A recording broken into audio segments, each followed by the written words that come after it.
আজকে আমাদের মাঝে নিজেদের অভিজ্ঞতা, আমাদের কিছু আপনারা তাদের নিজেদের অভিজ্ঞতা শেয়ার করবেন। যে সকল আপনারা তাদের অভিজ্ঞতা আমরা এখানে যে নারী সমাবেশটি করছি, সেই সমাবেশটির প্রতিপাদ্য হচ্ছে জুলাই বিপ্লবে আমাদের মেয়েদের উপর যে নৃশংস বর্বরতা চালিয়েছিল ফ্যাসিবাদের সহযোগীরা, ফ্যাসিস্টের সহযোগীরা, তার প্রতিবাদে আমরা আজকে এখানে দাঁড়িয়েছি, তার বিচার চাইতে আমরা দাঁড়িয়েছি। আসলে আমাদের দেশ থেকে ফ্যাসিবাদ দূর হয়ে গেছে অনেক দিন হলো। আমাদের নতুন সরকার এসেছে, নতুন প্রশাসন এসেছে, প্রশাসনিক কাঠামো পরিবর্তন হয়েছে, কিন্তু আসলে আমাদের নারীদের যে অবহেলিত হওয়া বা বিচার প্রক্রিয়াটা যে জটিল হওয়া বা দীর্ঘ হওয়া, বিচার প্রক্রিয়াটা না হওয়ার যে ব্যাপারটা আছে সেটা এখনো হচ্ছে। আমাদের প্রশাসন পরিবর্তিত হয়েছে অনেকদিন আগে। বিশেষত আমরা যদি বলি, এই ঢাকা বিশ্ববিদ্যালয়ের ভিত্তি চত্বরে 15 জুলাই মেয়েদের উপর যে হামলাটা হয়, এরপরে কিন্তু আমাদের অনেকদিন কেটে গিয়েছে।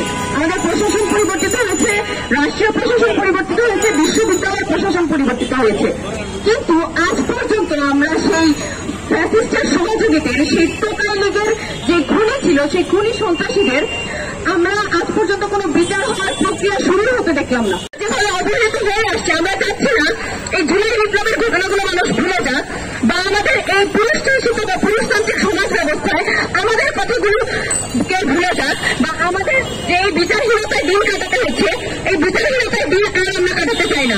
যত দ্রুত সম্ভব যে সকল সন্ত্রাসীরা ছিল তাদের তো ভিডিও আছে, তাদের ফুটেজ আছে, আমরা চাচ্ছি যত দ্রুত সম্ভব তাদেরকে তদন্ত করার মাধ্যমে তাদেরকে খুঁজে বের করে তাদের সর্বোচ্চ শাস্তির আওতায় আনা।